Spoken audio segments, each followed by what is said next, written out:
Assalamualaikum and good afternoon again. So my name is Dr. Zaliha from Pathology Department. For today, we will have a discussion on the practical class about the topic of neoplasia. Together with us is also Dr. ID from Pathology Department.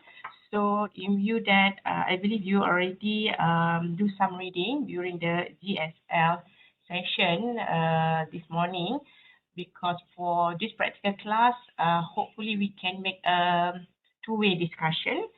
I do prepare some question and some answer, all right? So please prepare a paper or your notebooks, okay, so that you can jot down the question and the answer, all right?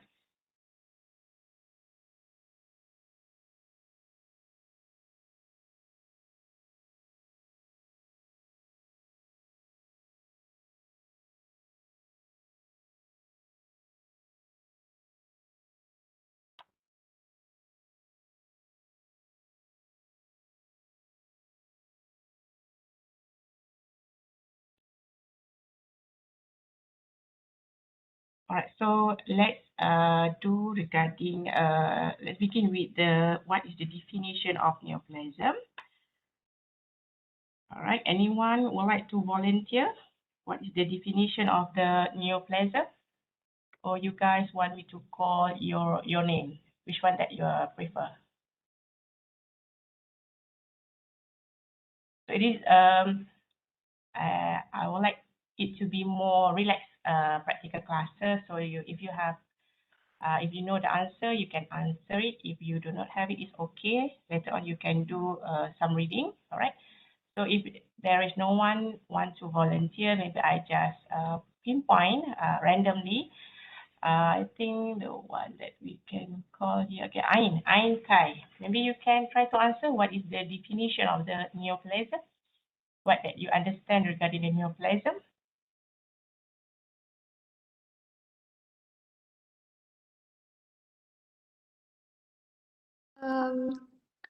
Neoplasia is uncontrolled or abnormal growth of cell in the body. All right. So I think you missed the most important keyword here. All right. It is actually a mass. All right. A mass of uncontrolled tissue. All right. Which even though you remove the stimuli that introduce that or stimulus the neoplasm will still persist. All right. So the keyword here is the neoplasm of uncontrolled proliferation of cell. All right. Okay. So that's the definition, roughly the definition of the neoplasm. And then, okay, what about the next question is what are the two? I already state here two main component of all neoplasm. This one I already put within the lecture note before. So maybe the next will be Alia Christina. What did you know regarding the two main component of the neoplasm?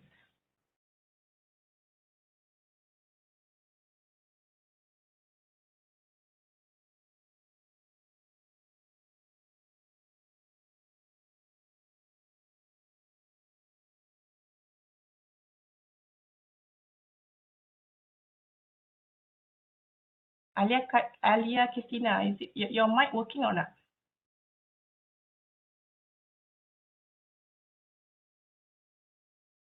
Hello, doctor. Can you hear me? Oh yeah, yes. Can you speak louder? Oh, wait now. All right. Can you hear me better, doctor? Yes, better. Okay. Is it benign and malignant? All right. That is the okay. All right. Maybe you need another trial. Want to try again? Is it parenchyma and stroma? Okay. Yes. That's the answer. All right. Who answered that one? All right. All right. Thank you, Ain, and also I forgot your name just Ain Christina. Is it? All right. So all right. So this is the answer for the question just now. Okay. What are the two components? When we talk about component here, it means that the microscopic appearance, all right, of the neoplasm. If we talk about benign and tumor, that one is more towards the nomenclature and the classification of the neoplasm. All right. So what that the two components that can have in the neoplasia, basically the main cell or the parenchymal component. For example, in this case, this is an example.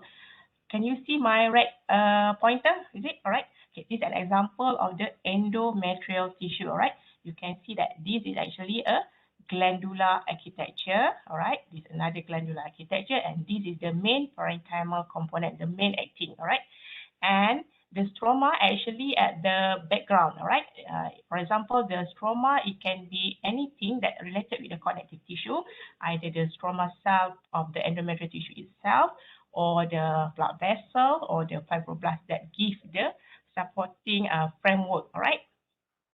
So this is an example of the two main component of the neoplasm. Remember this one. It has the parenchymal component, and another one is the tumor stroma. Right. So regarding the nomenclature, so previously we already covered regarding the how that the tumor being classified or being naming is based on the which is are divided into the benign and another one is the malignant. So for today, let's try to practice how that we would like to use the correct term so that we can give a full naming of the tumor, right? So basically, to have a complete naming of the tumor in a nomenclature of the neoplasm, first of all, you need to know the cell type. Okay, the cell type in here is indicate either the tumor or the parenchyma, the parenchyma or the tumor are mainly arising from the epithelial or the mesenchymal component. Right? For the epithelial, you need to know that the epithelial is it in a stratified squamous or surface epithelium, or it actually in a gland formation, or in terms of the mesenchymal, is it in a arrangement or derived from the smooth muscle cell or from the adipose tissue, from the cartilage. Okay, that is the what it mean by the cell type in here. And you need to add after that the characteristic or any modifier features to indicate either that the neoplasm is benign or malignant. And you need to add, last but not least, the site of origin. Right? So this is the basic. You need to know which the tumor, the main parenchymal that are predominant, the characteristic to indicate either the tumor is benign or malignant, and another one is the site of origin. All right, let's see some examples. Okay, so I put two examples of how that we would like to naming or nomenclature the epithelial tumor. So as we can see just now here, this is an example, a cross section of the colonic mucosa. You can see this is the outermost surface, the luminal surface, which is composed here. This is actually a glandular pattern. Okay, this is actually a normal colonic gland. All right, and below that you have the muscularis mucosae, followed by the submucosa and muscularis layer, which was not visualized in this image. So it's okay. So what that we can see in here, this is the normal colonic mucosa, but there are some, this is the polyp, all right? The polyp that projection towards the lumen. Okay, this is actually the lumen of the colonic mucosa, because colon is a hollow organ, so it has a lumen. So this is towards the lumen, and this is the polyp. And you can see that the gland are arranged almost the similar pattern as the normal gland. Okay, so the origin is most likely is the glandular, all right? And in terms of the next, when you know already this is the glandular epithelium, most likely from the colon, right? Okay, then you have to identify the features, either this is the benign or is the malignant. Okay, this neoplastic cell or the tumor cell are mainly confined to this area. It do not show any obvious evidence of invasion. In terms of the microscopic appearance, it appear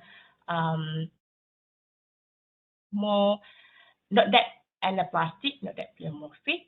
And another criteria is the mitosis. It's not that much. That what I couldn't view in here.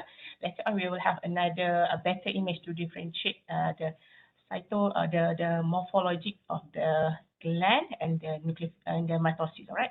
So based on this one, you already know this is the glandula, and its appearance would benign, and the origin is actually from the colon. So the name of this tumor actually will be the adenoma of the colon, right? Adeno in here, it means gland. Oma is mean the benignity of the tumor, and the site of origin is actually the colon, right? Another example in here is also a cut section from the colon, all right? But obviously, I hope you can appreciate the difference between the above image and the below image, correct? This is the surface epithelial of the colonic mucosa, all right? And in here, you can see that this is the pink area. This one actually the muscle, all right?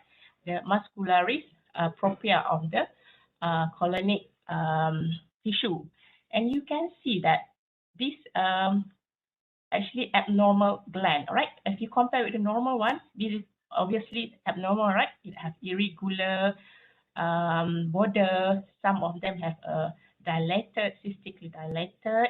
Some of them have branching. Okay, so this is the criteria of abnormal glandular features, which if you compare is totally different, all right? As compared this one is almost like the similar appearance of the normal colonic mucosa. This one obviously different, right?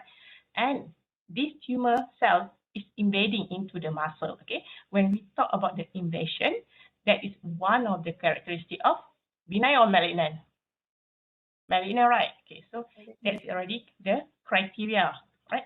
So let's see in here, we have the glandular formation in here, and we have the malignant features. The malignant features first is the gland pattern.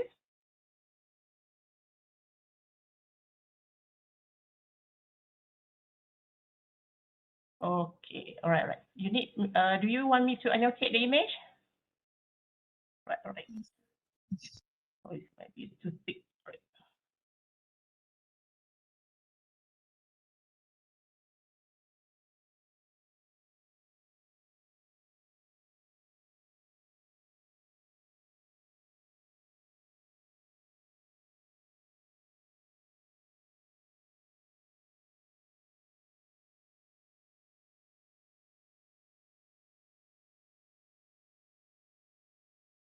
All right.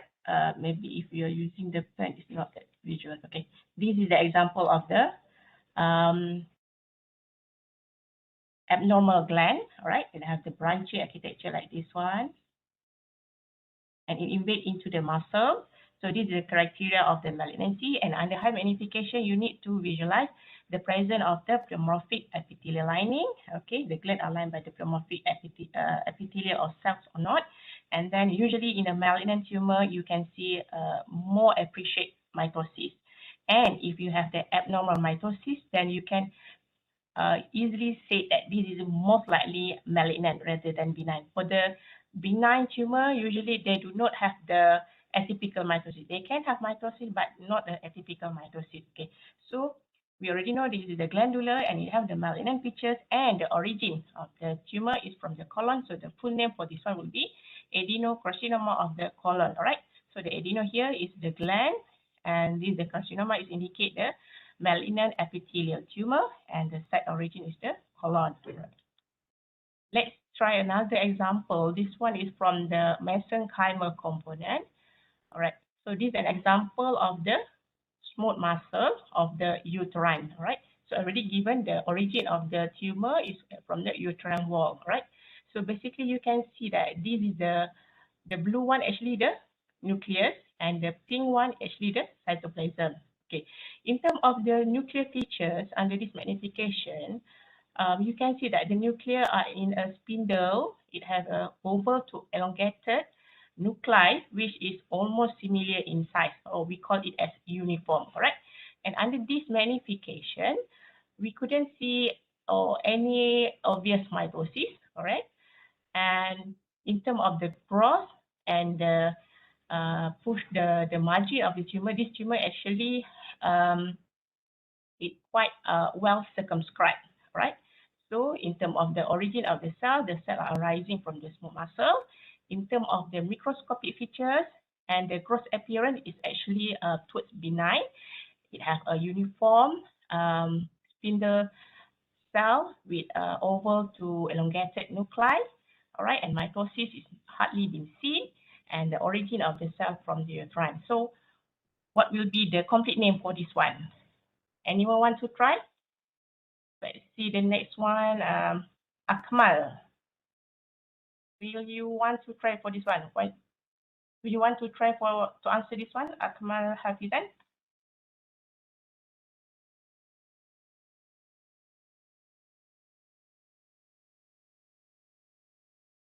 Yes, doctor. What will be your answer? I'm not sure. Right, it's okay. So let's begin. Okay, if you have a benign tumor from the smooth muscle, what is the most likely the name of that one? Doctor, is it Yeah. leiomyoma? All right. What is the full name that you can put? Leiomyoma of uterine wall. Yes, that's correct. Good. That's the answer, right? Leiomyoma of the uterus. All right. Okay, let's try another example. Okay, this is almost similar with the above image. So what can you appreciate here? I will give the history. This is actually a uterine wall as well. Okay, it is grossly it is invasive. It has necrosis and it has evidence of hemorrhage. And this is the cut section from the uterine wall tumor. All right. So in terms of the morphology, okay, let's be specific. I think maybe we can specific the tumor located within the myometrium. Okay, when we talk about myometrium, the most common tumor is the smooth muscle tumor, right? So it is invasive and it has the necrotic. That is the criteria for malignant, right? All right. So in terms of the cell of origin, we know it is a smooth muscle. But in terms of the features, as I mentioned, some clue just now is towards malignant, and the origin will be the uterine wall. Okay, so maybe I think that Amalin. Okay, let's try to describe what that you see in this image. Leiomyoma, Are you sure you want to replace? biosarcoma, All right. Why you say so? because malignant and adenomesenchymal. All right. Okay, so it's already actually there are some clue here. It's a mesenchymal, so obviously we will use the term of sarcoma rather than carcinoma, right? Carcinoma is of the epithelial and sarcoma is from the mesenchymal. Example of mesenchymal here, the smooth muscle, okay, the cartilage, adipocyte, okay, fibroblast. That is all example of the mesenchymal tissue, right? For this one, I would like you guys to have a look this one. In terms of this one, you can see obviously, right? This is a more uniform, but in here, can you appreciate that the cell are a little bit enlarged, all right? The nuclei have a various in sizes. Some of them are like this one oval, and can you appreciate the nuclei, the dot like within the nuclei? That is the nucleolus. Okay, if you have more than one nuclei within one nuclei, then we call it nuclei, right? If you have only one nuclei within one nucleus, then we call it nucleolus. All right. So in terms of the size, this tumor actually they have the pleomorphism. What you mean by pleomorphism? Actually, the tumor have variation in sizes and shape of the cell. Some of the cells are small, all right, but this cell is a little bit bigger, all right. And in terms of their shape, some of them have a round nuclei, some of them have oval nuclei. As compared with the above image, majority of them have oval to elongated nuclei. None of them have the basic rounded nuclei, right, like in this area. And another feature, microscopically, is the presence of the mitosis. Obviously, this is one mitosis, this is another one mitosis, and here is another one mitosis. So you have at least 3 to 4. Here, another one mitosis. So you have 4 mitosis, right? So increase in mitotic activity. So the full name will be leiomyosarcoma of the uterus. All right. So hope you guys can get some clue on how to naming the tumor. Okay, so this one actually I would like to highlight again. During the previous lecture, I forgot to mention about a few things. So basically the benign epithelial tumor, you can divide it into surface epithelial tumor in origin or the glandular epithelial in origin, all right? If the tumor arising from the surface, for example, the skin, all right? and it form a finger-like projection, then we call this one papilloma. Sometimes it will appear like a warty-like appearance, all right? An example of the surface epithelial tumor is the squamous papilloma. We will have a little bit, we will look the squamous papilloma later on. And another one is the glandular. Under the glandular, this one the adenoma, and another term that also is including within the adenoma part is the cisadenoma, okay? Cisadenoma, all right.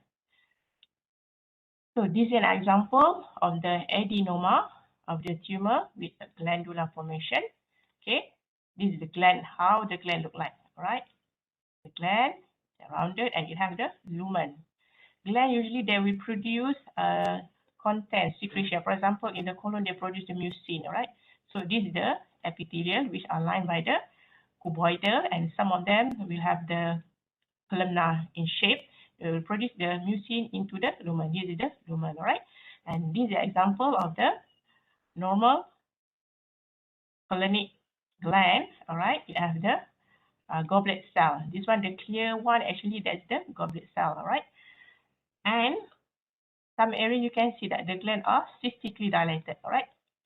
The epithelial become flattened and the lumen become much more bigger in diameter. It increase in diameter of the lumen, all right? And can you appreciate that the difference in terms of the color? In here, the gland appear a little bit paler, but in here it become more bluish, all right? So this is actually the normal colonic gland, and this is actually the neoplastic cell, okay? It has increased in terms of the nuclear to cytoplasmic ratio, all right? And this is an example of the adenoma because it forming the polypoid. All right, it has the 3D architecture, and in suppose it has the vascular channel here, which is actually the feeding vessel. But in this image, we couldn't see the feeding vessel here. Suppose for us to call the adenoma, for example, in this one, it has the polypoid architecture. It has actually here is the stalk, okay, and here actually the fibrovascular cord that feeding the neoplastic cell at the surface, right? And this one I didn't show in my previous lecture, so just have a quick recap regarding cisadenoma. Okay, actually cisadenoma is a form, all right, a form of adenoma, okay, but it is in a cystic. What you mean by cystic is an example of the cystic mass, all right. Is cystic in nature, but actually what is the content of this cystic is the fluid, all right? It can have many different fluid. Sometimes it can have straw color fluid, or it can have difficult to draw with this one, or it can have a mushiness within the cyst, all right? And all right, I think that's right now. So in terms of the how that you want to describe the gross finding of the cisadenoma, actually this is the intact cyst, okay? The outer surface is smooth, all right? And this you can see there are some small vessels. This one another small blood vessel. And usually the outer surface is a little bit glistening with a thin wall, all right? How about the inner aspect of this cisadenoma, right? So the cyst just now we cut it, okay? We cut it. So this is actually the inner surface of the cisadenoma, and this one actually the outer surface of the cisadenoma, right? So the inner surface of the cisadenoma, it can be either, oh, I want to remove this one.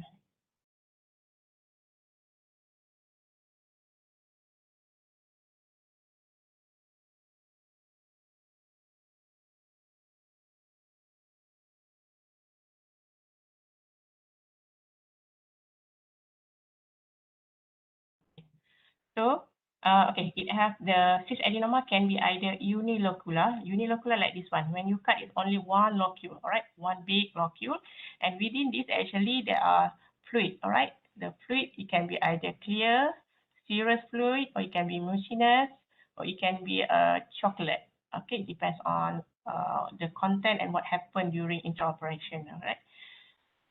And in This is another example of serous cyst adenoma. Okay, what is different between this one? Because you have multi-loculated. Just like you have one loculated, this is actually you have multiple cysts within one bigger cyst. All right, so this is the multi-loculated. So the one locule, another one locule, another one locule. So that's why we call it multi-cystic or multi-cystic or multi-loculated cyst. All right, and as compared with the image just the previous one, the inner surface is smooth. All right, you couldn't see any mass or any papillary or any projection here, nothing. All right, but in here you can see this is how the papillary projection look like. Right, have multiple. Okay, so serous cyst adenoma, it can be either smooth inner surface or it can have focal serous cyst adenoma. Oh, sorry, it can have focal papillary projection within the cyst wall. In terms of content, cyst content is almost similar. It can have a serous-like fluid or mucinous-like fluid. It depends on the histology, which one actually the main epithelial component. That one you will cover on the female genital tract block later. All right. Okay, this is an example of papilloma. Okay, so just now we covered the adenoma, cyst adenoma, and now it's just a bit recap on the papilloma. All right, this is an example of warty-like appearance or a finger-like projection. You can see that the tumor, the neoplastic cell, forming a finger-like projection. This is an example actually oral squamous papilloma within the oral cavity. They have this kind of finger-like projection. All right, this is the papilloma. And under high magnification of the squamous oral papilloma, you can appreciate that the appearance of this one. Yeah, this is the finger-like papillary projection. Okay, what you mean by the papillary projection? Actually, you have the feeding vessel or the fibrovascular stalk, fibrovascular, and you have this kind of papillae architecture. Okay, so usually papillary, they have the fibrovascular stalk underlying the surface. This is surface epithelium, and underlying the surface epithelium, that's actually the there is a fibrovascular connective tissue. What I mean by the fibro actually is the fibroblast, and vessel is the blood vessel that supply the surface epithelium. All right, and this is an example of the benign squamous papilloma. And this actually also the feeding vessel as well. You can see that there are some dilated spaces which contain the red appearance. This one actually the red blood cell, right? And how about polyp? Okay, as compared with papilloma, papilloma is more towards the projection on the surface. Okay, for example, the skin. Okay, if polyp is actually by gross, or for example in the colonic polyp, you can see under colonoscopic finding, the surgeon can see visible projection that arrives from the mucosa into the lumen. This is the lumen, as I mentioned just now. This is the cut section of the colon. Okay, you can have the muscle, the mucosa surface, muscularis mucosae, the subseral,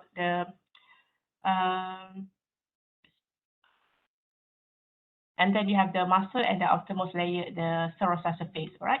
And from here, you can see that the polyp is project from the mucosa into the lumen. All right, this is all actually the lumen of the colonic. So you have this one, the polyp that project into the lumen of the colon, and this is what we call as stalk. Okay, S-T-A-L-K. This is stalk. What happened and what that the component of the stalk, actually it has the feeding vessel that will feed the neoplastic tumor cell on the surface. All right, this is example of the polyp with stalk, or we call this one as also as a pedunculated polyp.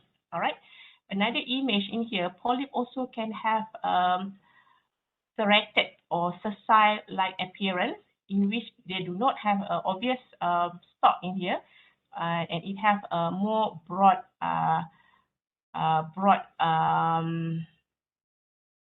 sessile serrated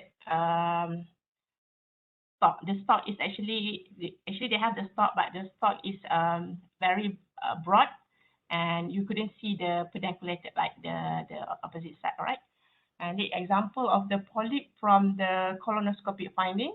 Okay, again, please identify this is the stalk and this is the polyp. Okay, polyp what we define by polyp. Actually, polyp have the 3D architecture. This is one architect. This is one what we call as 3D. This is one layer, another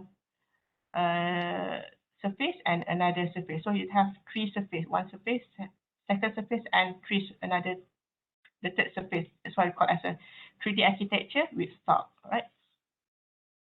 So about the mesenchymal tumor, I believe you already know a little bit on the tissue of origin, mainly the mesenchymal. Already mentioned a few times about the adipose, the fibrous, the cartilage, the bone, and what is the benign tumor and what is the malignant tumor.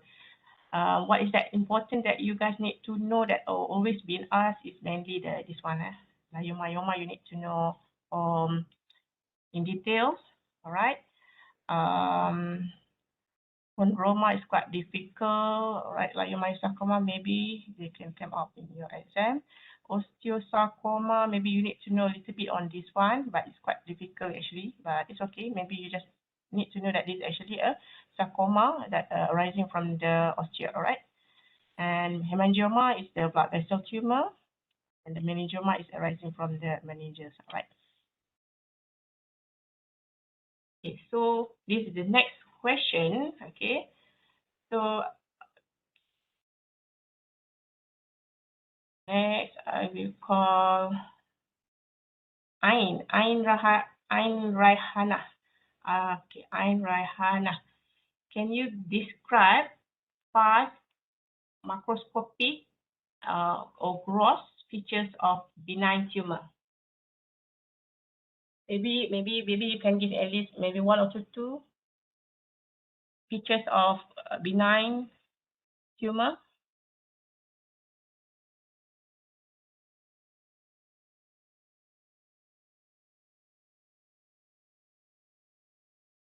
Or anyone want to try?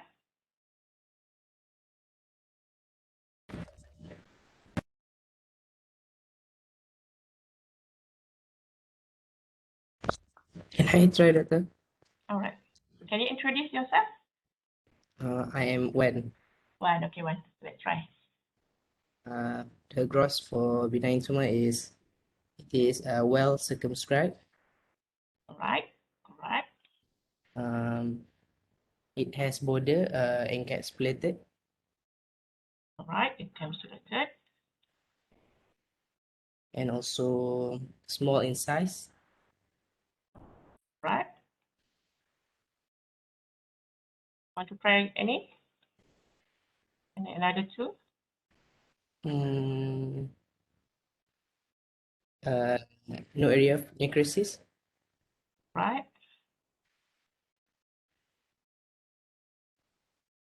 And also no area of hemorrhage. So basically that is the pictures. Okay. Thank you, Wan. That's correct. The example and there's the next number. That's actually the criteria of the benign tumor based on the gross. All right. So basically that is the features. All right. So next, okay. I just want to test. Can you differentiate another one? Okay, this is another question. Describe or please list 5 macroscopic for malignant. Just now we have benign, so how about the malignant? So this one, Annabella Chiu Choi Jun. You can have a try for this one, Annabella. Hello, doctor. Can you hear Yeah. me? Oh, Okay. your voice too soft. Oh, okay. Can you make it louder? Okay. Hello. Yeah, better. Thank you. Okay. Can you describe 5 malignant gross? All right. Just For malignant, I think rapid increasing in size. yeah, or maybe we can put larger size, is it? Okay, larger. Right. Less differentiation or maybe lack of differentiation. Okay, that is one of the features of malignant tumor in general, all right? But the question they want it specifically on gross, all right? Oh, gross. Yes, this Does invading surrounding tissues count? true. Invading or infiltrating, all right? Okay. Okay. Does metastasize to distant tissue count One. as Okay, maybe another one? we can put that one as a big one. All right. How about the cut surface? Do malignant tumor have necrosis or any hemorrhage? I think they have necrosis. Yeah, necrosis, right? And then usually for the malignant tumor, do they have capsule? They are not capsulated. Usually they are unencapsulated, or Yes. maybe they have look like a capsule, but that actually a pseudo capsule. Pseudo means it's not a true capsule, all right? Yeah. Okay. Okay. This one is unencapsulated, all right? Okay, encapsulated, and another one is the hemorrhage lah. Encapsulated. Actually, I prepared the answer already, so it's okay. Okay, thank you, Annabella. Thank So you, this actually, doctor. this is the summary lah, all right? The gross, okay? When we talk about the gross appearance of macroscopic, okay? Macro in here is mean the gross lah, similar with the gross appearance, okay? And is the roughly, okay, as mentioned by Wan and also Annabella. For the benign one, remember this one, all right? The tumor actually is well circumscribed. Well circumscribed means it's round like that, all right? Or another feature is encapsulated, mean it's they are usually, not all, usually they are have the thin capsule, all right? There are some tumor which do not have the capsule. For example, the leiomyoma is benign but do not have capsule. An example of tumor that has the capsule, for example, the follicular thyroid adenoma, right? And another one is have a pushing border. Pushing border means that the tumor is keep proliferate. Maybe it can become very large, very bigger size, but it do not have invasive flatten, but it just pushing. It's pushing means that the tumor is pushing towards the capsule, but it do not have invasion towards the stroma, right? And then usually it do not have hemorrhage. It can have hemorrhage, but not much, right? And necrosis usually we refer to as malignant, all right? Benign tumor rarely have the necrosis, and usually most of them do not have necrosis, except if they have the coagulative necrosis. Coagulative necrosis means that if, for example, the tumor is too big and it compress the blood vessel. When it compress the blood vessel, it pushing the blood vessel, so that that area become necrosis because there are no blood supply because of pushing or due to the mechanical effect, not because of the malignant behavior, all right? So that's the example of necrosis that can occur in benign, but it's more towards mechanical pushing margin, right? And for malignant, by the appearance here, you can draw an image here. Usually for the malignant, it has irregular or infiltrative. What you mean by this one? Usually, will be have infiltrative like this one. You can see that the tumor are invading into the surrounding stroma, all right? Surrounding stroma invading like that. And then usually it do not have capsule, all right? And hemorrhage, you can see some area here, hemorrhage, and usually another one, necrotic. Necrotic will appear like a paler or yellowish in appearance. Hemorrhage will be a little bit dark color, blackish or red, all right? Okay, so this is an example. Sorry, I forgot to mention just now is regarding what is meaning by the fangating. Okay, okay, this is another features of tumor as well, and another one is ulcerative. All right. So this is a gross feature actually from the breast. All right, the breast tissue. This is what we call as fangating malignant tumor. It's very ugly looking, and fangating in here means like a cauliflower, like the cauliflower appearance, all right? And in here you can see this is the hemorrhage, the dark blackish or dark brownish color. And here you can see this is actually the slough tissue, all right? Just a bit yellowish. And here, this is the necrosis, right? This one, the reddish color, yes, this is the tumor, because I think this one is still, the tumor is very aggressive, right? So a lot of actually the tumor are still viable, right? So here again is the infiltrative here. We don't have a well-defined border. Okay, it has non-capsule, it has a hemorrhage and necrotic. right? This is an example of the malignant tumor on gross, right? This is an example of pancreatic breast tumor. Another simple example is this one, the favorite image that usually we will show this image, how you want to differentiate between the benign and malignant based on the gross, all right?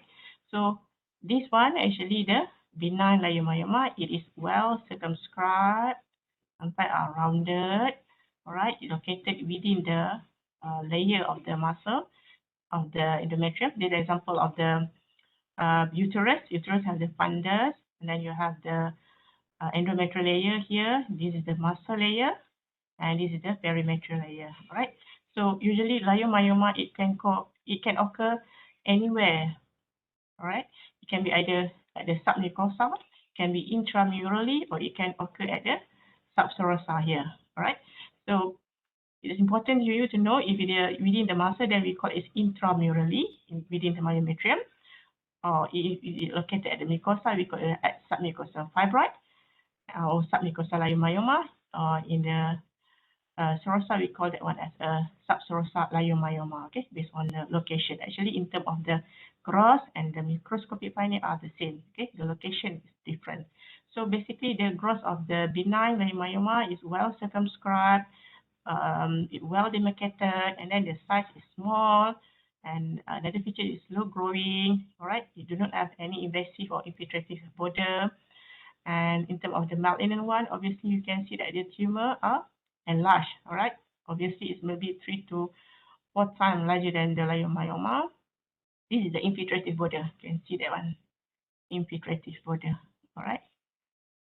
All right, and then you can see the tumor is not only located within the myometrial wall, but it's also embedded into the cervix. This is the cervical stroma, and it also embedded into the endometrial. Okay, that is the invasive or how the aggressive of the leiomyosarcoma look like. All right, and at the here you can see that the tumor cut surface, it has the area of hemorrhage and some necrosis, which are not colored in here, right? This example, simple example that how you want to differentiate benign tumor and malignant tumor based on the gross, all right? The picture below here actually is how the microscopic look like, all right? So you can read later on. Okay, so let's go to next question. Next, I would like to call Divya. Divya, all right? Divya, can you please describe this? What the structure or what is the organ and what actually happened to this organ. It's okay, you can tell what that you think. It's okay if you're wrong, so that we can learn. And I know that what can I can access your knowledge so that if you didn't understand it, I can elaborate more, right? Divya, you okay? Hello, doctor. Yeah, hello. I think it's malignant tumor. Okay. Okay, how about which organ this one actually? Actually, I really can't differentiate. But Okay. maybe it's stomach. Maybe stomach, all right. Okay, quite nearly down there a little bit. Stomach. I Oh, you think. are okay. Okay, never mind. Later on, maybe you will appreciate how the colonic mucosa looks like and how the stomach rugae look like. It's okay. So actually, this is the clue that this is the cut section from the colon. All right. Okay. Next.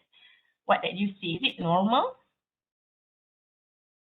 Where is if there is not normal, where is the abnormal area? The abnormal area is at the center part of the like. Do you mean this one? Yeah. Yes, doctor. Okay. Can you elaborate more how that you want to describe the tumor? It seems like the it has been the tissue of the organ has been damaged. Maybe it's because of the ulcer. Ulcer. Okay, correct word. Okay. What else? What can you appreciate more? Maybe like How about the surrounding colonic mucosa? Is it okay? Yeah, the surrounding is seems no It's all right. not affected. Okay, right. Okay, good, Lydia. Okay, so what is important? I'm happy that you're able to recognize this is actually the ulcer. All right. Okay, so okay, how that you want to define? Okay, is it a benign or is it malignant based on the gross? All right, and how that what is the step that can you follow so that you can describe the tumor correctly? Okay, this is some step. Okay, first of all, the rule number one, you need to try to identify the organ. Okay, if you cannot identify, please read the question. Usually for undergrad, we will give the case scenario. Right, for example, maybe the patient presented with altered bowel habit or maybe have a chronic diarrhea. So when we talk about that one, we give you the clue that this is possible the colon, right? And then this is an example of the colon, right? Then the rule number two, okay, identify if there is any abnormality or if there is any tumor and the location, right? So we are able to identify this is actually the tumor, and the tumor is located at the mucosa surface, all right? This is the colonic mucosa. This is actually the yellow part. This is the fatty tissue, okay? Fatty tissue that located at the serosa surface of the mesentery of the colon, all right? And the rule number three, you need to describe the tumor, right? How that you want to describe the tumor, like in this one. This one actually it has a mixed features. This is the ulcerative, and in here a little bit fungating. Okay, maybe you can use two terms, ulcerative with fungative tumor, or if it is a purely ulcerative, just use the term of ulcerative, or it is a fungating, so use a fungating. But this one, it have to partly is the ulcerative and partly is fungating. Okay, and then if you can measure, you can estimate how about the size. If there are any ruler here, so you can estimate roughly how many centimeter the tumor, and then the shape. The ulcer shape is irregular. The margin are infiltrative, and then the surface is quite difficult because you have to touch it. Based on image, it's quite difficult for you to appreciate the surface. All right, and the rule number four. Okay. Okay, another one I forgot to mention. This one actually this is an example of necrotic slough, all right? Okay, and this some area of hemorrhage, the blackish area. And next is what the tumor do to the surrounding organ, all right? For tumor of the colon, because colon actually is a hollow organ, if the tumor keep growing, it will obstruct the lumen. So that's the complication of the adenocarcinoma, okay? It causes the lumen being obstruction. And some, because the nature of the colonic, the malignant of the colon, it is infiltrative into the muscle layer, and in a long-standing malignant which are not treated, the tumor can infiltrate to the deeper up to the serosa surface and may lead to the perforation. All right, so maybe you can see if any evidence of perforation, and sometimes there are some small polyp around. Right, so it's okay. That is the secondary pathology. The main important thing that you have to identify is the ulcerative fungating tumor located at the mucosa surface of the colon. The tumor exhibit the tumor is roughly around 3 centimeter in dimension. The margin of the tumor is irregular, right? The cut surface, you have to cut the one, or you can see the surface is actually red in color with area of hemorrhage and also some necrotic slough. All right, this example how that you want to describe the gross finding of the tumor for the malignant. Okay, so this is another example. Okay, you can see that this is actually the colon, this is the mucosa, and this is the serosa surface, the outermost layer, and obviously this is the main tumor. All right, you can see that this is an example of the ulcerated tumor. Okay, and in here, maybe I think you will learn and cover in detail in the GIT block, but I want to focus in this practical class that you're able to differentiate what is the malignant and what is the benign. All right, so this one, example of the adenocarcinoma of the colon, right? And in here, actually, if you later on you will cover in your GIT system, this is the mucosa, this is the muscle layer, all right? And this is the tumor. It's arising from the mucosa and it invade into the muscle, right? This is the muscle, normal muscle, and here you couldn't see any muscle. That is the evidence of invasion based on the gross, all right? Okay, so we already cover a little bit on how you want to describe growth of the malignant tumor. So let's go to the next question. How you want to describe, okay, the morphology. Okay, please read the question properly.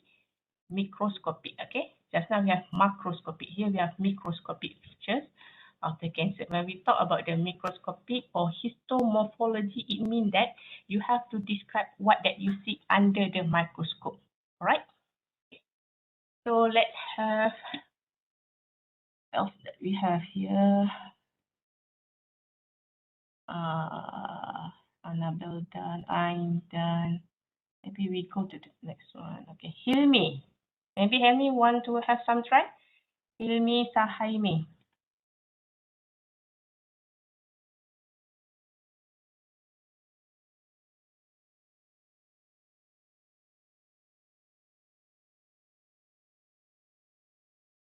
Is Hilmi around?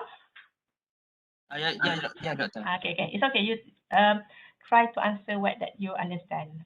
Right? Okay, if you make a mistake now rather than you make mistake during the exam, right?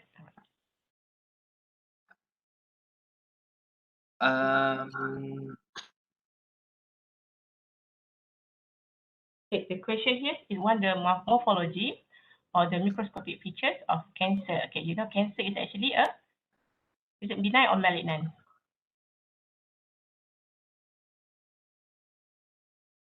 Malignant. Yes, true, it's a malignant, right? So what is the example morphology of the malignant? I already mentioned during the first of the slide just now. Maybe you can recall a bit the features of the cancer. Okay, it has infiltrative, right? Right? With the microscopic evidence, you can see also the evidence of the invasion. Okay, in terms of the gland or maybe the tumor cells.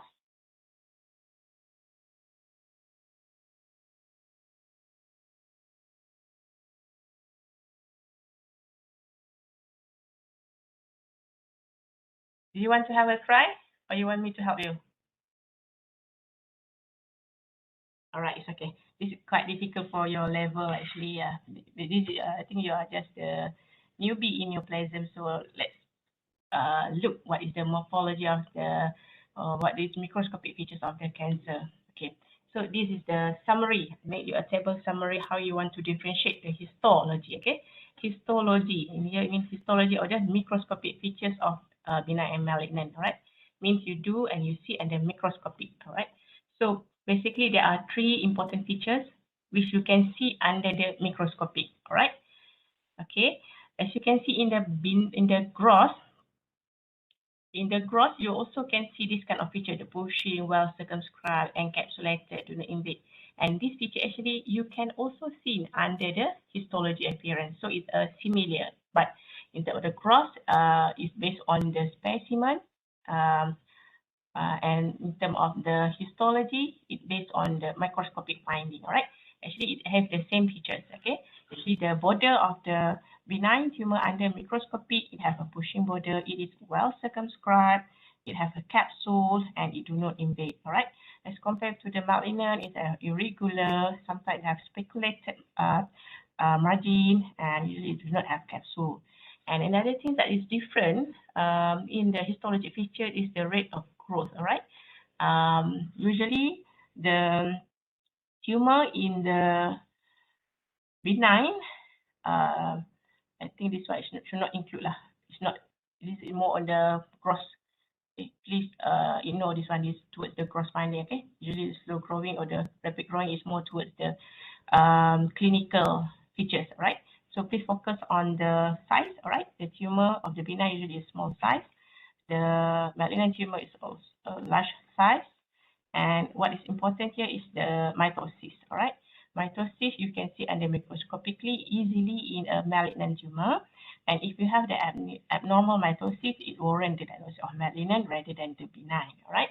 And another important microscopic feature that you have to understand regarding the anaplasia, right? In the benign tumor, usually they do not have anaplasia and they are usually well differentiated, all right? Meanwhile, for the malignant, the anaplasia are present and the tumor can have any level of differentiation, either is well differentiated or poorly differentiated. So this is an example of the microscopic evidence of the benign tumor. This is a small tumor, so you can appreciate that the tumor are encapsulated. It has the pushing margin, but do not have invasion as compared with the malignant tumor. All right, it has invasion. This is an example of the invasion. This also you can appreciate under gross features as well as the microscopic features. Okay. Okay, this is an example of the benign tumor with pushing border. All right. This is a cut section of the fibroadenoma. All right. Fibroadenoma is actually a benign breast lesion.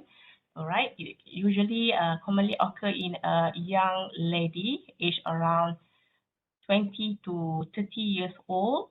Okay, and clinically the patient can palpate the mass over the breast, and the size is usually not as big as the malignant, usually less than 5 centimeter, and it is firm in consistency, well demarcated, and this is the cut section of the tumor. You can see that the tumor has homogeneous. Homogeneous in here, it has a similar appearance. It is a whitish homogeneous cut surface. All right, this is an example of the fibroadenoma of the breast, the benign.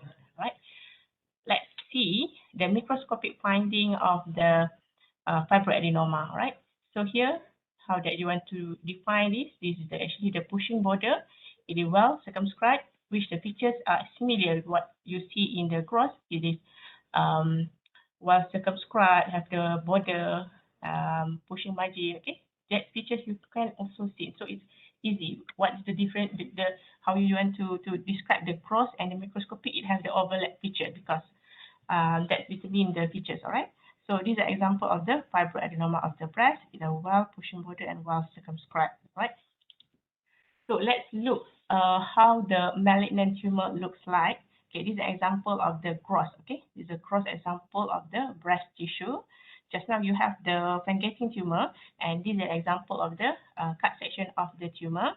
By gross finding, these tumor are infiltrative, right? You can see the margin is infiltrative, and then the cut surface here you can see whitish color. Here you can see yellowish color. Here you can see the brown, the red color. So this is what we call a heterogeneous cut surface with infiltrative border. All right. And under microscopic, what did you see? Okay, this is the same that you see. You can see that this is an example of the normal breast lobules, and this is an example under low magnification of the infiltrative malignant breast tissues. This is an infiltrative border. All right. So that is an example of one of the border. Next is regarding the mitosis. Okay, just now the table that I showed, there are three features that you can see the microscopic features of the benign and the malignant. First, just now the border. Second is the rate of growth and the mitosis. Right. So basically, for the malignant tumor, it is rapidly grow. Okay, and you can see abundance of mitosis. This is an example atypical mitosis. It has a U shape. All right, and this is an example of the normal mitosis. And this is a tripolar, okay, tripolar magnetic figure, which is also abnormal. All right, this is another example of mitosis. Okay, so as compared with the benign, malignant tumor have easily seen mitosis. All right, benign tumor also can have mitosis, but it is rare. So that's another. This is the second criteria of the microscopic of the benign and malignant. And another one is the anaplasia. Right. Right. Okay. So the anaplasia in here. Okay. I think this this slide is quite difficult to be understood. All right, when we talk about the differentiation, I believe you also have difficulty to understand this word, right? So this is actually the definition based on the Robin, in which it refers to the extent to which a neoplastic, okay, the neoplastic or the tumor parenchymal cell that resemble. The key word here is the resemble to the normal parenchymal cells, both the morphology, is the morphology or the microscopic finding, and functionally. All right. So I try to make it simple. Hope you guys can understand it. All right. For example, let's see this image. Okay, this is the mother cell. All right, and this mother cell underwent the division into two daughter cells. All right, this is another cell and this is another daughter cell. All right. So this example of human. All right. If this daughter cell can differentiate and have a similar features like the mother. Okay, the mother is indicate the normal parenchymal cells in here, and the daughter cell here is the neoplastic parenchymal cell. Okay, let's try to assume like that. Okay, if this daughter able to copy or able to resemble like the mother cell or the cell or the normal parenchymal cell, so it is actually well differentiated. All right. If the daughter cell unable to resemble the mother cells or the normal parenchymal cell, you couldn't see any similar features with the mother cell. That means this neoplastic cell or this daughter cell have poorly differentiated. All right. Hopefully you can get the point. All right. Okay. Another example here. Right. This arrow it show that this example if okay the ability of the neoplastic cell, if it can become more like a normal parenchymal cell, so we call this one as a well differentiated. All right, and if it do not or unable to be or to resemble like a normal parenchymal cell, it can be in either a moderate differentiated, poorly differentiated, or if it do not have any features of the normal parenchymal cell, then we call it as undifferentiated. You couldn't see any mother cell features in the daughter cells. All right. In a poorly differentiated, you may have that features, but not as much as in a well differentiated. Okay. Example, the easy example that we can use here, chondroma. Chondroma is a benign mesenchymal tumor that arises from the cartilage. Chondro here means cartilage. All right. This chondroma is forming a mass, all right? But in histologically, okay, the microscopically, these chondroma are made up from mature cartilage cells, and these mature cartilage cells, it function to produce the cartilaginous matrix that resemble the function of the normal cartilage, all right? This is what we call as well differentiated, all right? Another image for you guys maybe that maybe can help you guys to understand the differentiation. Okay, this is an example of the normal healthy gland, right? Normal healthy gland. When it become a tumor, for example, in here we will mention on the cancer. Okay, well differentiated can occur in a benign tumor and also can occur in a malignant cell or a cancer cell. Okay, this is an example that I would like to explain regarding the cancer cell. Okay, all right. This is how the gland looks like. Okay, it's just rounded. It has the lumen. Okay, and then the nuclear features are almost looks like the same. Okay, when it becomes well differentiated, you still can appreciate the gland. It's round, looks like the maternal one. Okay, like the normal one, the normal parenchymal cells, right? But can you appreciate the nuclear is already a bit different? All right. You can see in here, the nuclear is become more hyperchromatic. Okay, it appears more visible as compared with the maternal part, but it still have a normal gland. It do not much difference. Okay, with the well differentiated cancer cells. Okay, how about let's go to the poorly differentiated first so that you can understand the moderately differentiated. Okay, how about the poorly differentiated? Okay, obviously you couldn't see. This is actually the malignant cell, right?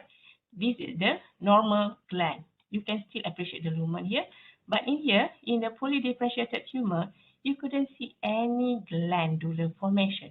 All right, you couldn't see any glandular formation, but the cell, in terms of histologically, it still have the, for example, in here it have the cuboidal to columnar epithelium. It still have that kind of appearance that you can see under microscopic. All right, so see the difference. You couldn't see the similarity with the normal, but it still have little bit morphology. All right, towards the normal.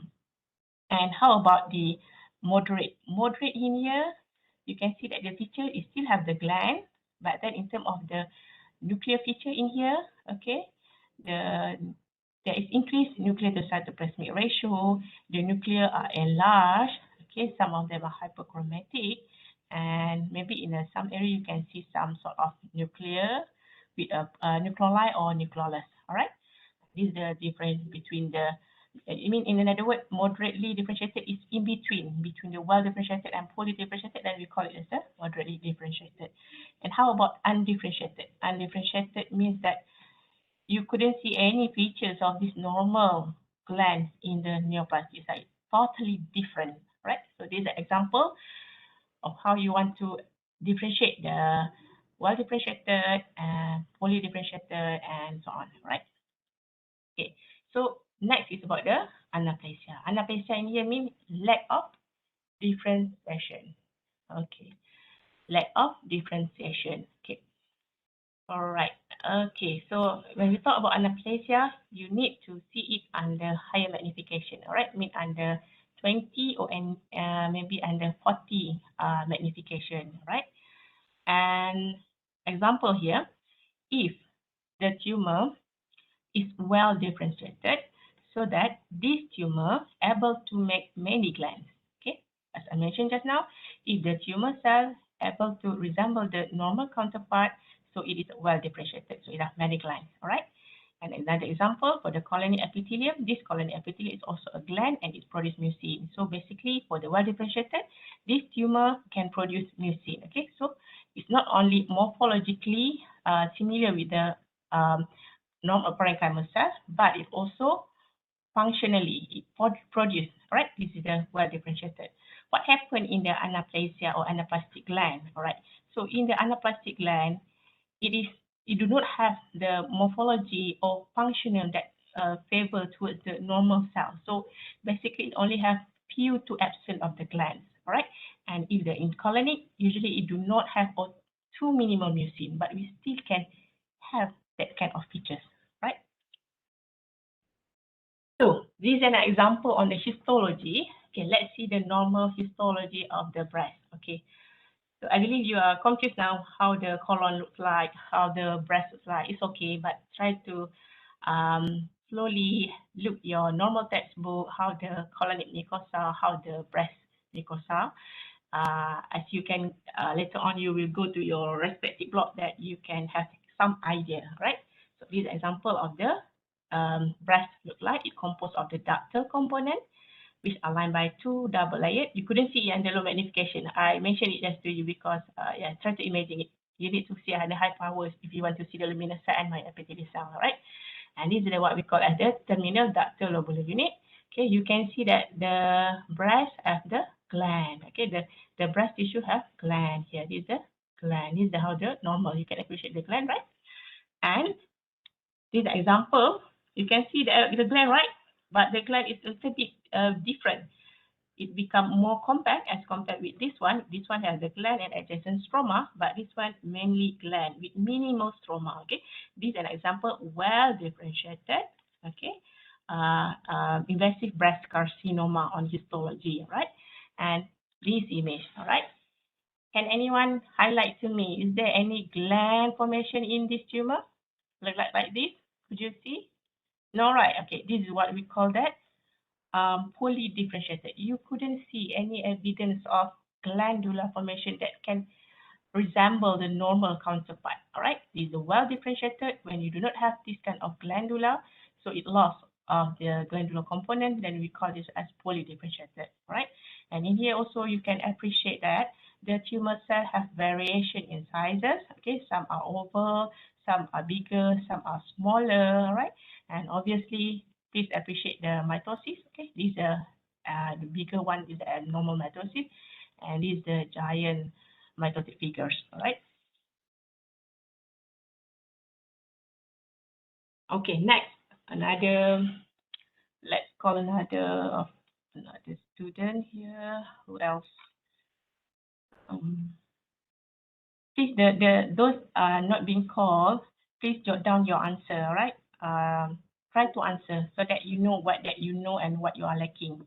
Okay, Nelson Lee, can you give nuclear features of anaplastic cell?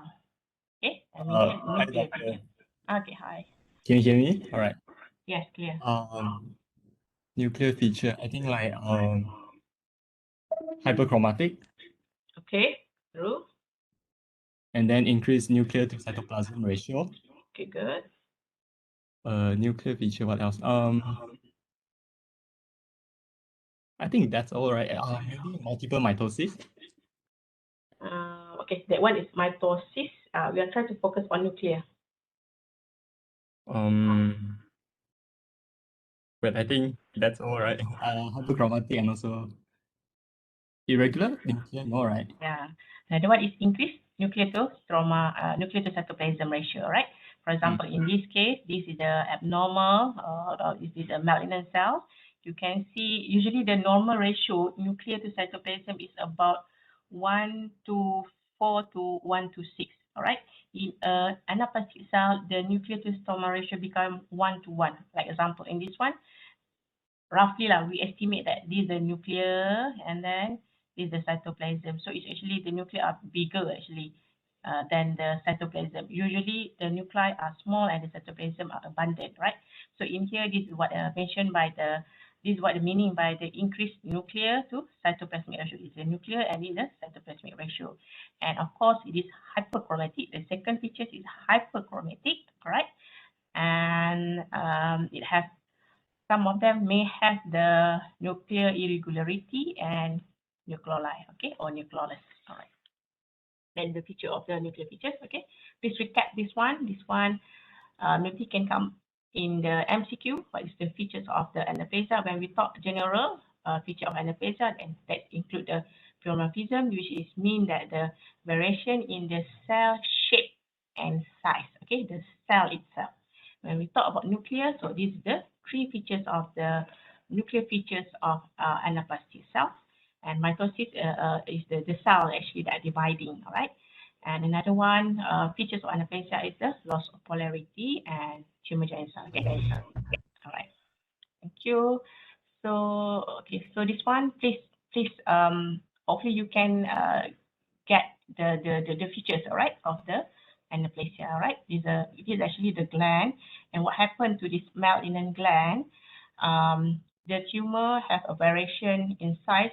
This one is a bit flattened, and this one has a little bit bigger, so it's different, little bit different. Okay, and then this one, the nuclei have multiple nucleoli here, 3 nucleoli inside, and here an example of the tumor giant cell. Giant cell means you have multiple nucleoli within one cytoplasm. There are many types of giant cell, and this is an example of the tumor giant cell. You have many other type giant cell, for example, foreign body type giant cell. You have osteoclast giant cell, many, okay?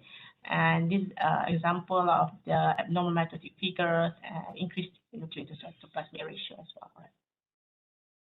Okay, this is an example how you want to differentiate the normal cell here and the cancerous cell here. So obviously the cancer cell, malignant cell are ugly looking, okay, it has irregular shape and variation in sizes. The nuclei are enlarged, all right. Some of them have the chromosome arranged in a disorganized fashion, all right. And okay, so now, okay, maybe we can have another features.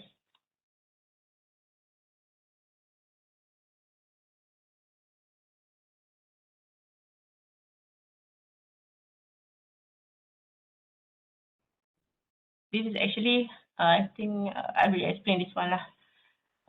Okay, so what is the microscopic benign malignant and how you want to discuss step by step, all right?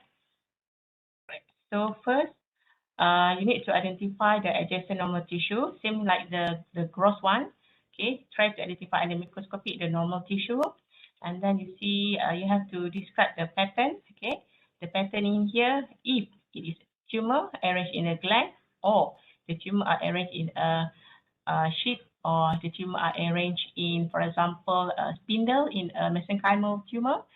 So after that, you need to describe the pattern. Okay, if it is gland, the gland is regular or irregular, is it crowded, and is the tumor invading or infiltrating or not, right? Next features, then you go to the cell itself. Okay, so you go under low magnification on the microscopy. You see the overall feature, try to identify normal tissue, then see if there is tumor, what is the pattern of the tumor. Is it in a glandular formation, or in a solid sheet, or nested whatsoever.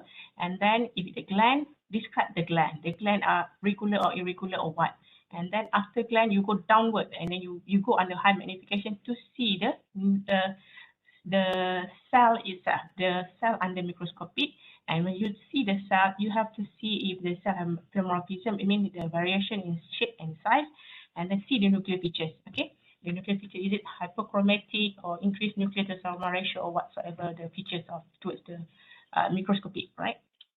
And if you have mitosis, please mention either the mitosis is easily been seen or hardly been seen, and if it is present, if you see the atypical mitosis, then maybe you can get a bonus mark towards this one, right? And last but not least, you have to mention regarding the stroma reaction, all right? Here, another new thing that maybe you first time you heard about this one is desmoplasia, right? Desmoplasia actually is indicate the stroma reaction adjacent to the malignant tumor. Okay, desmoplasia typically towards the malignant. It's actually how the adjacent tissue, the fibroblast, react towards the malignant, right? Okay, so this is an example how you want to describe the macroscopic features for adenocarcinoma, right? So basically the tumor arranged in a gland. Okay, and then after you see, okay, first of all, you have to see like if there is, let's give it 0 here. If you can see any normal gland, for example, colonic mucosa is a gland, and then you see, oh, I think this is a malignant. Why you say it's malignant? Because you see mainly there is a gland formation, and the gland are irregular, crowded, and in there you see the evidence of infiltrating, all right? After that, you're convinced that this is a malignant tumor, then you go under high magnification to see the cell by itself. Okay, do the tumor have the enlarged nuclear or pleomorphism, high NC ratio, all right, hyperchromatic, and then if you can see mitosis, please put in your description. Okay, mitosis is being seen or not, and then highlight the stroma. The stroma are infiltrated by inflammatory cells, or the stroma show desmoplastic reaction. All right, this is an example how that you want to describe. Okay, let's see. Theoretically, that's why we already have a theory part, and this one the practical one. Okay, this example, hope you can identify. I already showed this is the many times. This is the colonic gland with a goblet cell. Here is the goblet cell, the mucin released into the colon. This is a normal one. All right. Okay, how that we describe the normal gland, irregular crypts. This is one of the crypts, right? This is one of the crypts, single layer, lined by single layer of the columnar or some in the cuboidal epithelial, and it has the producing mucus producing of the cell. Okay, and you can see what it means here by uniform. It's similar in size. Okay, similar in morphology. Okay, and what you see under colonic adenocarcinoma, the picture at this the one that I pointed here, actually the glands are disorganized. It already haphazardly. Some of the glands appear like this one. Some of the glands are smaller, so you have a variation in sizes already of the gland. Some of the glands appear a little bit irregular, right? And under high magnification, actually in this view, you couldn't see the basement membrane. So you need to see under another image, all right? And what that we would like to see in here is actually a cell, the morphology of itself.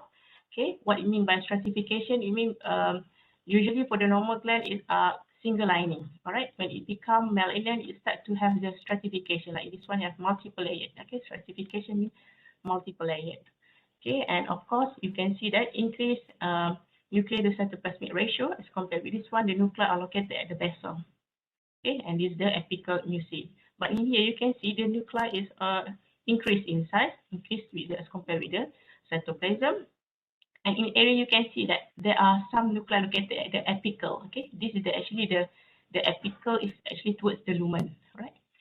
Okay, this is the lumen. Usually there is no nuclei located here. Nuclei located at the basal. But in here, the nuclei, some of them already go into the lumen, okay, towards the lumen. And obviously another thing is there's a lot of goblet cell, but in here you see reduced in goblet cell. I know it's difficult, but it's okay. At least you have it some term. And later on you will cover in your JIT track block, right? And this is an example how the infiltrative irregular gland invading the submucosa and the muscularis. Okay, this is the normal colonic mucosa. Okay, this is the muscularis mucosa, and below here you can see there are irregular glands, which is obviously different from the surface mucosa, right? The glands are irregular, some of them are branching, and they are embedding into the muscle layer. All right. Okay, this is the. Okay. I think I have only a few slides after this. So maybe we can have another volunteer. Okay, maybe let's Theo. Can we have Theo Lijian? Maybe you these are some exercise for what we have just now. This example of your OSPI question with the marks. So usually they will give you the case scenario. Okay, for example, this one 60 years old gentleman presented with difficulty in breathing or shortness of breath, and what you receive in your exam question, you will be given a photomicrograph of one gross examination, and another one you provided with the microscopic features, a microscopic image. Okay, so these are example of the question. Okay, just now who I'm calling, I got the name already. Roman, I think Tian, right? Tian. Would you like to try to answer this question? Yes, doctor, can you hear me? Okay. Yes, please. Doctor, can you correct me if I'm wrong? Yes, of course. It's okay. Try your best. I think it is. Remember, before you answer, please read the question. When you talk about gross, so please describe the gross first, all right? Okay, maybe you can have a try, Tian.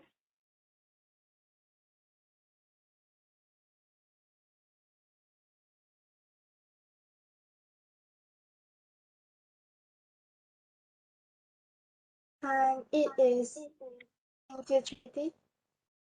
First of all, remember that the step that I mentioned just now, the rule, try to identify what organ first, right? So what was possible the organ is one? Lung. Right. Okay, this is an example how the lung examination, right? And this is the example in the case of autopsy. So the patient already died during that's why they're able to take I think this is the half of the lung already, right? Okay, so after you identify the organ, then what next step or what the next rule that you can apply?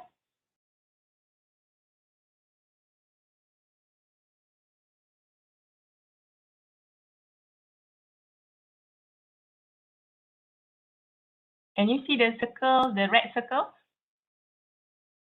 Yes, I can see. Yeah. Is it normal as compared with the remaining lung parenchyma? No, it's abnormal. Yeah, so it's normal. Okay, let's see a little bit of anatomy. This is actually the bronchus, all right? The bronchus. If you go a little bit upper, this one actually the trachea, all right? And this is your through the A passage here. So this is trachea, this is the bronchus, terminal bronchus, and so on. And this is the lung tissue, all right? This is how the lung parenchyma look like, okay? And it depends on the right or the left side, which one have the 2 lobe or 3 lobe, all right? Okay, so in this one, the lung parenchyma at the adjacent is a little bit, tan brownish, a little bit light brownish kat surface, but you can see that this is actually suspicious, right? At least you can see this is suspicious. And then when you look again, correlate with the history, patient is old already, and then have the shortness of breath, and patient already died. So it's something that aggressive, right? So when you talk something that aggressive, you are thinking towards malignant or benign? Malignant. Sorry? Malignant. Malignant. Malignant. Okay. Would like you describe how the tumor, you already know it is a tumor, and then next step is where is the tumor located? It is upper lobe and it is a lower lobe lah, right? As you can see, the tumor located at the lower lobe, all right? And then you can describe the tumor, the color, maybe if you don't have idea, the color, the margin, is it irregular, is it infiltrative, any hemorrhage, any necrosis, okay? Let's have a try. I think it's a paler area. Mm-hmm. Irregular paler area. Mm-hmm. Why don't you call this one tumor straightforward? Okay. It's an irregular tumor area. All right. The color is whitish, right? Okay. In terms of necrosis and hemorrhage, quite difficult lah. But actually, this is how the necrosis looks like, right? And this is the possible hemorrhage, right? They have the brown color, right? This is how that we describe the gross tumor, okay? So gross specimen of the lung show tumor, okay? So where is located? Located at the lower lobe. And then the tumor, then you describe the tumor, it has irregular infiltrative border. And then the cut surface is solid, whitish. And next, you mentioned the adjacent lung parenchyma. Actually, there are small nodules here, indicate that this is evidence of metastasis. This tumor metastasized to the adjacent normal. Okay, this is a tumor nodule, right? And maybe we can have another one, the last one. I think it's the last student that I recall. Auza'i. Ada ke Auza'i? Ada, madam. Okay. This one just now, we described regarding the gross. Okay, Right. actually this is not gross, this is actually supposed to be microscopic, okay? Microscopic features or histomorphology feature. The question is, I wrongly typed it. So maybe you want to describe the microscopic pathology features as shown in the photomicrograph adjacent to the question. Maybe pleomorphism of cell. All right. And the cell infiltrate. All right. Okay. And then Before the ratio. that, what is actually this structure, Azani? Apa tu? Gland, right? Gland. Yeah, that's the key word here. This is the gland, okay? And the gland have variation in size, all right? Some are smaller, some are bigger, some are irregular. So, okay, so this is the actually the image taken from the HPE, the gross finding just now from the lung, right? So lung, if it rise tumor, it come from the alveolar. So if you later on you cover the lung tissue, usually the alveolar are lined by flat alveolar cells. But this one is totally different as compared with the normal lung tissue.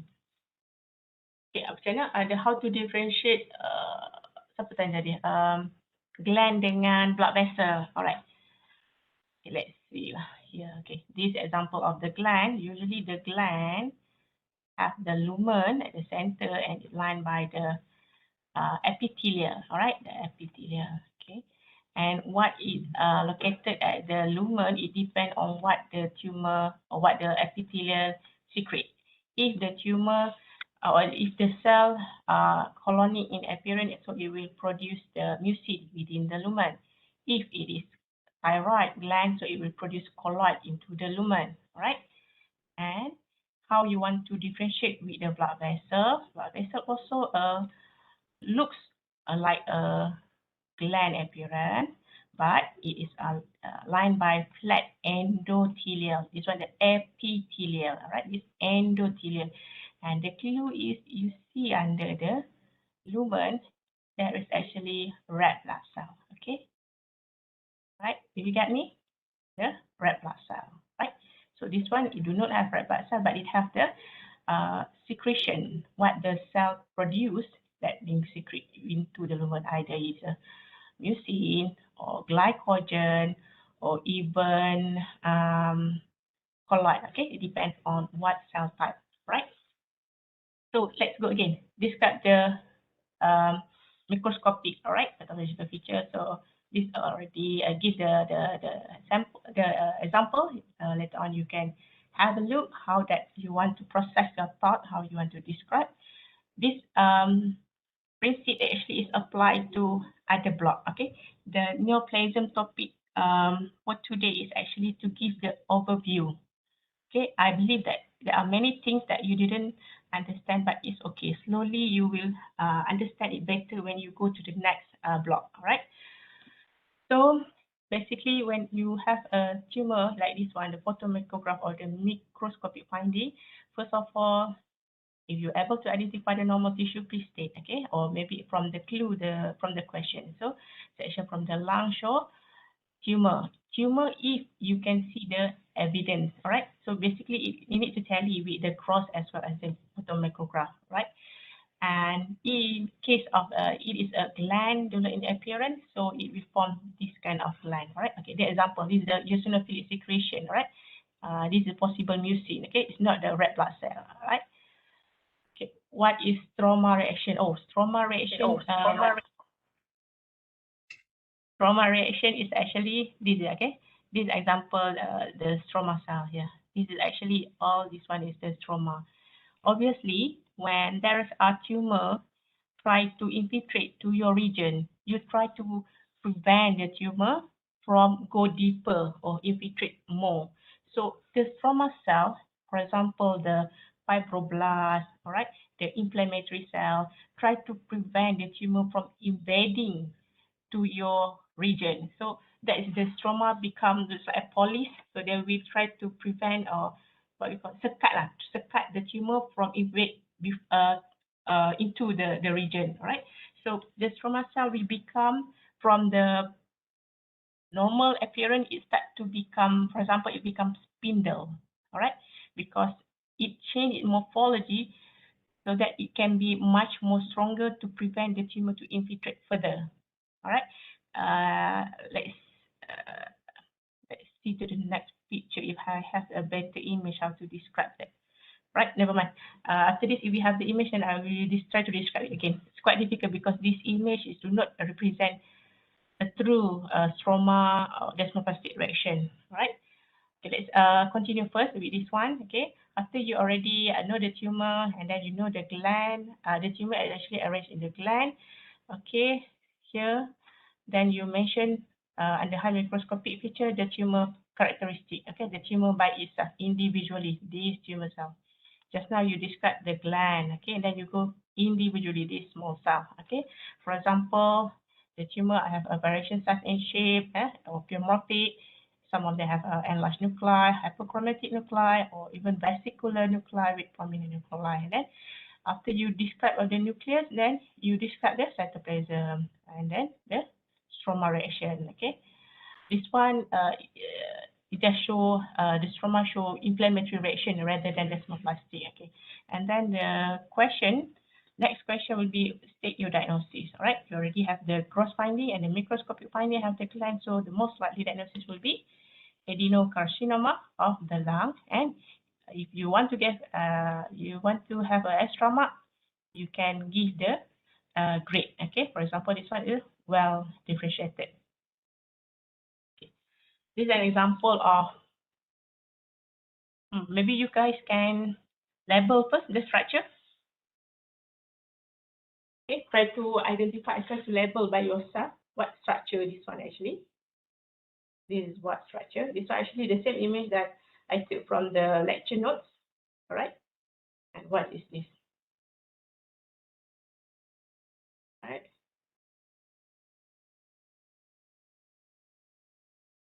So basically, this is an example from the, okay, through Auzai. Sorry if I pronounce your name wrongly, Auzai. So this actually the keratin pearls. All right. Okay, this keratin pearls and this is the tumor infiltration. And then what is the diagnosis? If you have this infiltration and you have this one keratin, so the diagnosis will be squamous cell carcinoma. All right. This is characteristic. The keratin pearls is around this. It arranged in a pearl-like appearance. So it's the typical features of squamous cell carcinoma, well differentiated. So I think this is second last, is it? Okay. All right. So this one, I think maybe you guys can read it after this. What is different between the dysplasia and what is different between anaplasia? All right. That one, I think it will be your homework. Try to search for the answer first, and later on, I will give the, I think maybe by tomorrow I will upload the practical. Okay, so try to search the answer, right? And this is another question. Please list the 5 carcinogenic agent that possible cause of the changes to the normal melanocyte. This is also homework for you guys. Okay, so by that, I think that's all.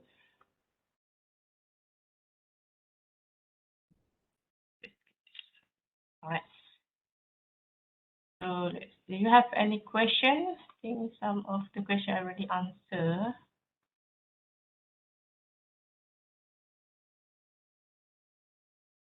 Doctor, can I see slide number 45 again? Sorry?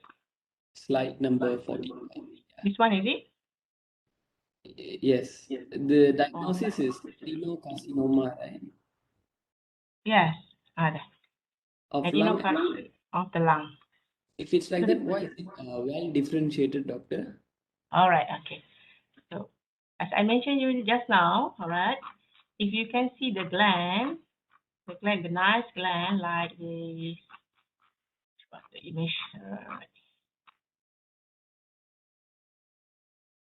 In this one, all right. You can see that if the glands are arranged in this kind of pattern, it's a normal gland and this the well differentiated gland. So, see that the gland just now. Okay. So it's forming a nice gland, right? Yeah. I know what that your, because the alveolar spaces do not look like this, right? Okay. Yes. There are, later on you will cover in the lung topic, because the alveolar spaces usually lined by the flat alveolar lining, squamous start alveolar lining, and then why it become gland, right? Okay. So under the lung adenocarcinoma, there are actually another thing that you need to know regarding the subtype. All right. There are multiple subtypes of lung adenocarcinoma. This is an example of the lung adenocarcinoma that arranged in a tubules or a gland. There are another one type which are known as lipidic adenocarcinoma, in which that lipidic adenocarcinoma is arranged in a alveolar-like pattern. All right, that one is typically more well differentiated of the more differentiated lung adenocarcinoma. Okay, this is an example that I would like to highlight, the glandular pattern, right? And other than this glandular pattern, there are other subtype of the lung adenocarcinoma. For example, the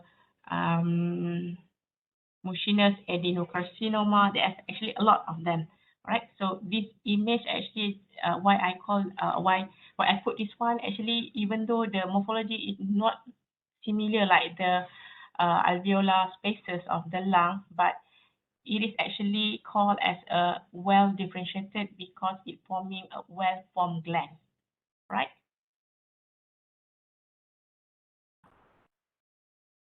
Do you get me?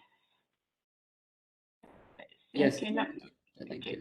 It's okay. But the most important thing what that I want you guys to know, when you see many glands that resemble to the normal, it is usually well differentiated. If you couldn't see any gland or very minimal gland, so it can be either moderately differentiated or fully differentiated.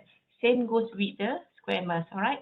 If you see more keratin pearls, okay, with evidence of tumor infiltration, of course, and then you have a lot of keratin pearls, it will be towards the well differentiated.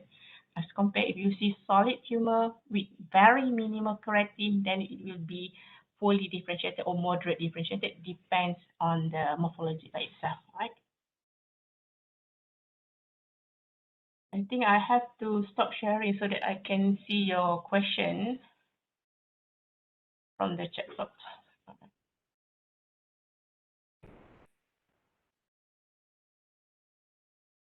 Try to answer. Okay. Koka, I am confused with the benign and malignant feature. Can you explain again? Okay. Benign malignant features. All right. Let's say for the benign malignant features in a gross or microscopic. Okay. Can you specify on that one? Okay, let's say if by the gross, okay, usually a benign tumor are well encapsulated.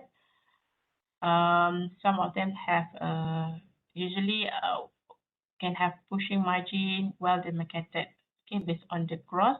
And when you do the cut section of the tumor, mean you cut the tumor into half. So you can see the tumor cut surface usually homogeneous. It can be either solid or it can be solid cystic, and usually they do not have the necrosis and hemorrhage. All right. Let's compare with the malignant by gross features, okay, or the gross appearance or macroscopic appearance. The tumor of malignant usually can have infiltrative border, it can have ulcerative border, it can have fang-getting appearance, it can have irregular, all right? And some tumor also, even though it's a malignant, there are some exceptions. Some tumor appear well circumscribed, but actually histologically it's malignant. There are some exceptions, but theoretically, generally, most of malignant tumor have infiltrative border or infiltrative margin. All right. In terms of the microscopic, all right, or the histomorphology in which you look under microscopic, the benign tumor, again, the features it have, you can see the pushing border or well demarcated border, which almost is actually the same word and the same term that you use in the gross, but you prove it under microscopic finding, all right?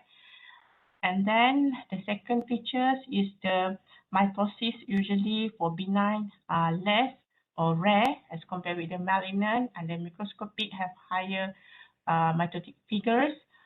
And last but not least, the nuclear or the cytomorphology. Cytomorphology in here, it means that the cell architecture, okay, it have the anaplasia, it have the range of anaplasia.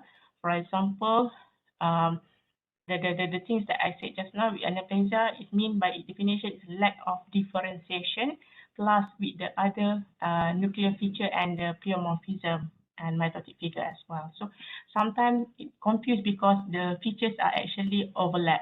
But what that important that I want to highlight that even though by gross you see there are evidence of invasion, but you have to confirm it again under microscopic to prove there is evidence of invasion. If by gross you say it invasion, but by microscopic you do not see evidence of invasion, that means it's not malignant. All right. So that's why it's important the gross and the microscopic finding. We have to see both. All right. Okay, next. Problem with mitosis. Okay. Mitosis. Okay. From Putri Nur Iman. I'm not sure what you mean by mitosis. Zahra shape. Oh, this one your answer. Okay, sorry. And then different compare. Okay.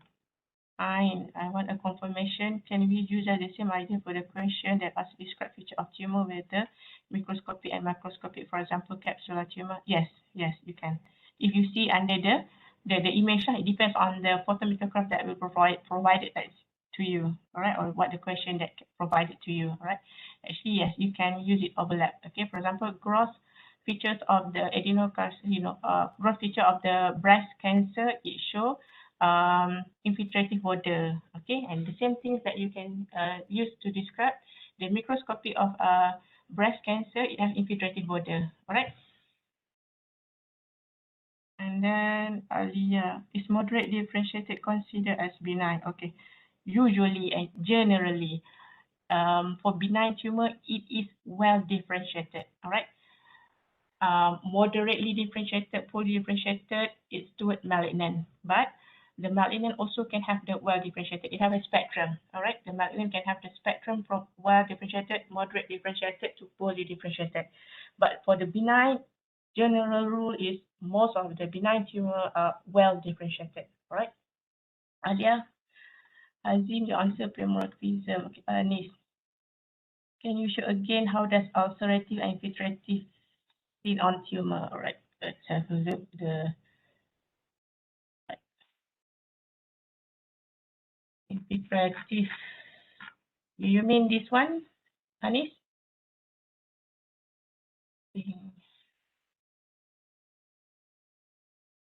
Yeah, I think this one. All right.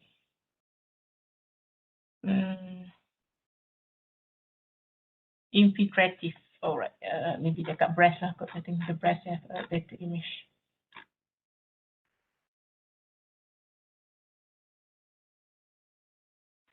Which one? The breast.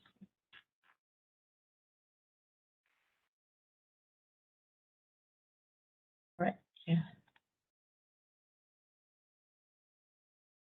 This is an example of infiltrative, right? Infiltrative.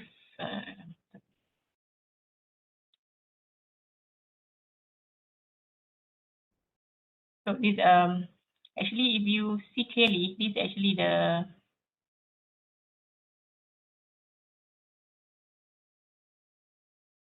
the skin layer, right? And below the skin layer is the breast tissue. Okay.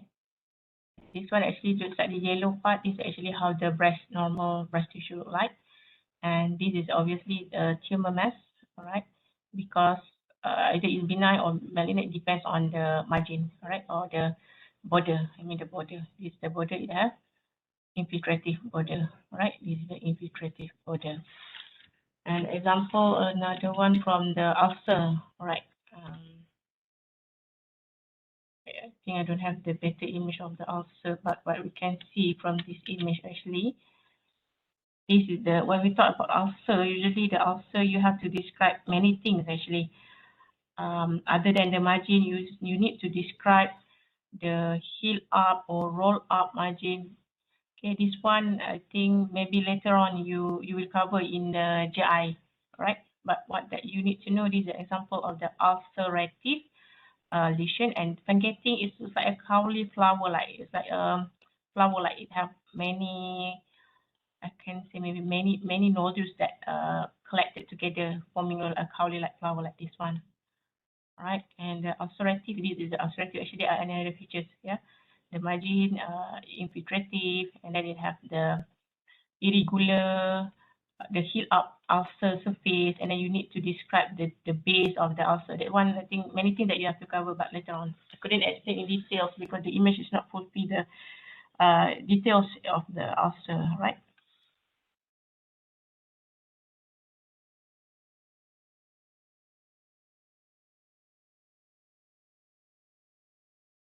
Will we have the question like this, doctor? Yes, but not in I think not in a neoplasm lecture, but maybe other chapter. For example, the female genital tract. Maybe I can. That's kind of question that will be asked for the tumor. For the neoplasm practical class, maybe simple, more simple.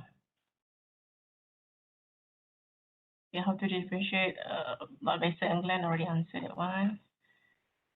Okay, well demarcated. Okay, what is well demarcated? It looks like this. Okay, what is trauma ratio? What's well demarcated? Okay.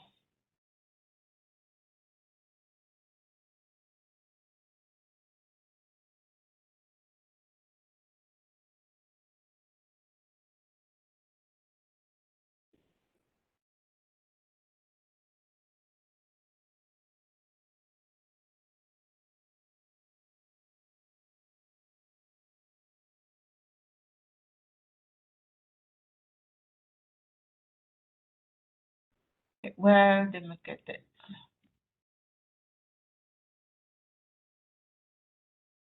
All right. Okay. Well demarcated is actually almost similar with well circumscribed. All right. It is what it means. Well demarcated means it easily, if you want to remove the tumor, it easily being removed. Okay, so it is well demarcated. So like a rounded or like a bowl, right? Okay, if infiltrative, like this one, if for example the fibroadenoma, right? Okay, let's say this is a skin, all right, and you have the mass underlying the skin. So it is well demarcated. When the surgeon want to remove the tumor, it's easily being annihilated. That's what that I can explain regarding the well demarcated or well circumscribed. All right, it easily being removed. It well circumscribed like that. But in terms of if the tumor have invasive infiltrative, the tumor are infiltrated into the stroma, so it stick to the tumor and the surgeon cannot remove the tumor nicely. All right, but in this one, the tumor are well demarcated. It do not attach with the surrounding stroma, so it easily being annihilated. Annihilated means the surgeon easily remove the tumor out from the breast. Right.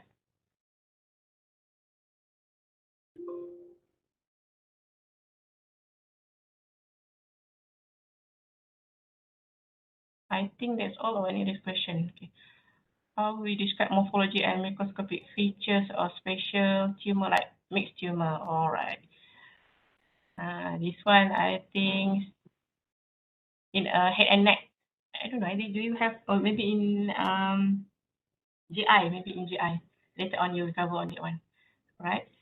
Have creatine pulse malignant tumor every time. So every time have creatine pulse is malignant tumor. Yes. If you have the creatine pulse, if you only have creatine, it's normal. If you have the creatine that forming a pulse like architecture together with the invasive one, then it's malignant. Right.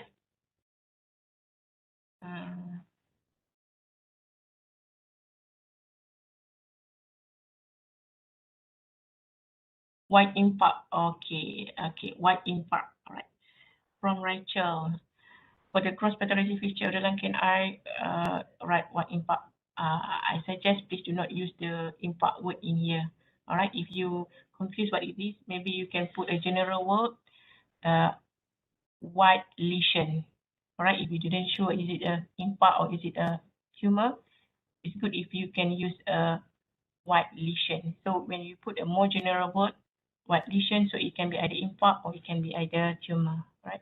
If you put a white impact straightforward, then your answer will be wrong, right? Nelson, and Dr. Espen pushing border of the benign tumor again beside the intercellular bridges for SCC just now. Okay, intercellular bridges. Let's see.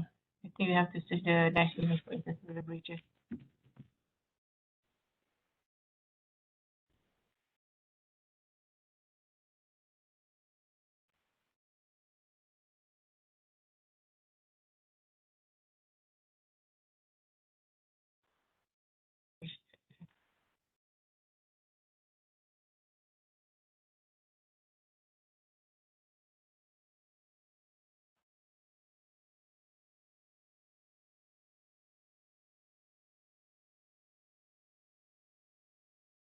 You guys still around, no?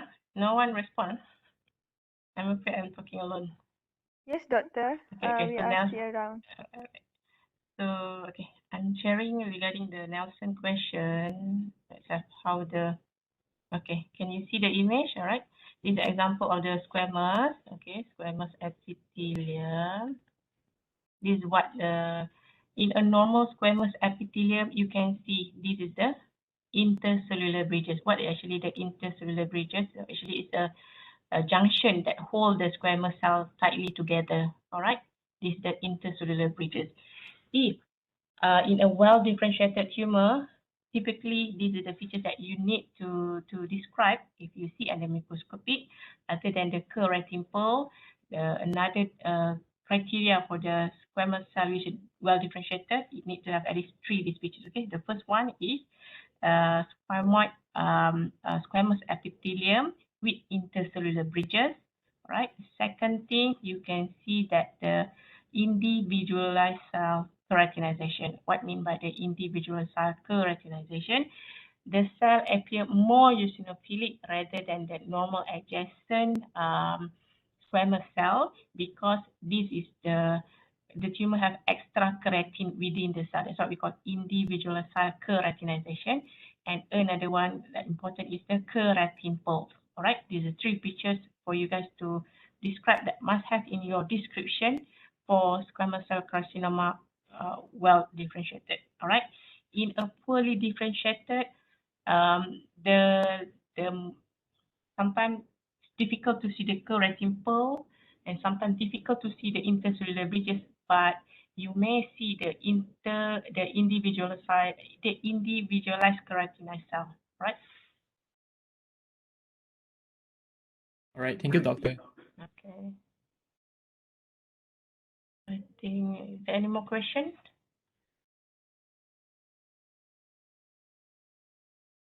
Does infiltrative mean invasive? Yes, similar meaning, Anis. Okay, I think that's all the question. If you have any question, maybe you can email to me later, and I will upload the practical slide inshallah by tomorrow morning. All right, hope you able to understand what the basic things that I'm highlight during the discussion. All right. If there is no more question, then with that, I thank you. Assalamualaikum. Thank you, doctor. Thank you, doctor. Thank you, doctor. Thank you, Waalaikumsalam, doctor. doktor. Thank you, doctor. Thank you, doctor. Thank you, doctor. Thank you, doctor. Thank you, doctor. Thank you, doctor. Thank you, doctor.